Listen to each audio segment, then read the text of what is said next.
Véritable Balkan sur la Méditerranée, l'Algérie, avec ses 1200 km de côtes, criques et plages, ravira à coup sûr le visiteur féru d'espaces balnéaires sauvages. De l'immense Marsa Ben Mhidi, véritable Copacabana du Maghreb, à la frontière avec le Maroc, au délicieux petit port d'El Qala, aux confins et du pays. C'est une succession d'enchantements accentués par les reliefs. Que ce soit pour la baignade, le spectacle féerique des fonds marins, pour taquiner le poisson ou simplement le farniente, l'Algérie, de Razawet et El Qala, est ainsi une destination unique en Méditerranée, loin du bétonnage trop fréquent au nord et au sud de Mare Nostrum. Un pays où authenticité, découverte, rencontre se conjuguent au présent et pour longtemps avec le plaisir de la mer. L'Est algérien, généralement appelé le Constantinois, plus rarement le Anabi, en référence aux deux grandes cités qui en sont le cœur, Constantine et Annaba, est le siège d'une richesse partagée, richesse des mémoires d'abord, avec l'antique Cirta, capitale numide de Massinissa, puis d'une confédération romaine reconstruite sur un piton inexpugnable par Constantin ou Hippone, siège d'une Africa Nova, d'où rayonnera le message de Saint-Augustin et sa fameuse Pax Concordia. De Déles à Béjaïa, c'est la Kabylie maritime qui vous accueille, avec ses routes sinueuses, ses maquis où chantent les grillons et ses aplombes vertigineux sur la mer. Région sauvage par excellence célèbre pour ses pêcheurs aguerris et son poisson délicieux.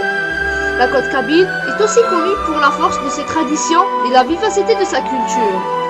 De Cap Carbon à Cap Sigli, de la presqu'île de Saket aux grottes merveilleuses d'Aoukas, de l'ambiance folle de Boulimat aux paillons lumineuses d'Aiguet, les visiteurs trouvant de quoi étancher leur soif des paysages grandioses, des couchers de soleil sublimes et des baignades mémorables. Alger, surnommée El Behja, la radieuse ou la blanche, est la capitale de l'Algérie et la plus grande ville du pays. C'est une ville qu'on ne peut se lasser d'admirer et dont l'aspect enchante l'imagination. Assise au bord de la mer, sur le penchant d'une montagne, elle jouit de tous les avantages qui résultent de cette position exceptionnelle. Quelques sites et édifices prestigieux, Notre-Dame d'Afrique, le palais du gouvernement, l'Amirauté, Jama' al-Jdid, Jama' al-Kbir, Mosquée Ketchawa, Riyad al-Fath, Monument des Martyrs, Maqam al-Shahid, Musée des Arts et Traditions Populaires, Citadelle d'Alger, Bab el-Oued, Villa Abdeltif, la Grotte Cervantée et enfin le plus beau site antique à Alger, la Kasbah, qui est un ensemble de maisons à patio qu'on pénètre par une porte sculptée donnant sur la Skrifa, dérobée au regard qui pourrait venir de la rue.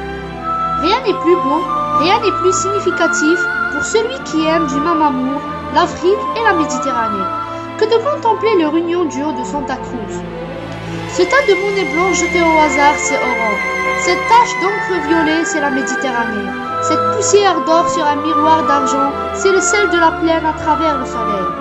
C'étaient les paroles de Gilles Grenier à propos d'Oran El Behja. C'est dans un site admirable, au milieu d'un écrin de verdure et par plus de 800 mètres d'altitude que se dresse la ville de Tlemcen. Sa proximité de la mer a pour effet d'atténuer des influences desséchantes du continent et de donner à la région un climat tempéré d'une douceur toute méditerranéenne. Elle contient environ 45 sites naturels et historiques classés, font de Tlemcen une ville-musée dans toute sa splendeur. Et nous citerons quelques-uns. La Grande Mosquée, Tombeau de la Sultane, le musée de Tlemcen, Sidi El Helwi, Mansoura, Bab el Karmadine, Agadir, Mosquée Sidi Snoussi, Bab el Khmis, Plateau el Lesti, les grottes de Beniad.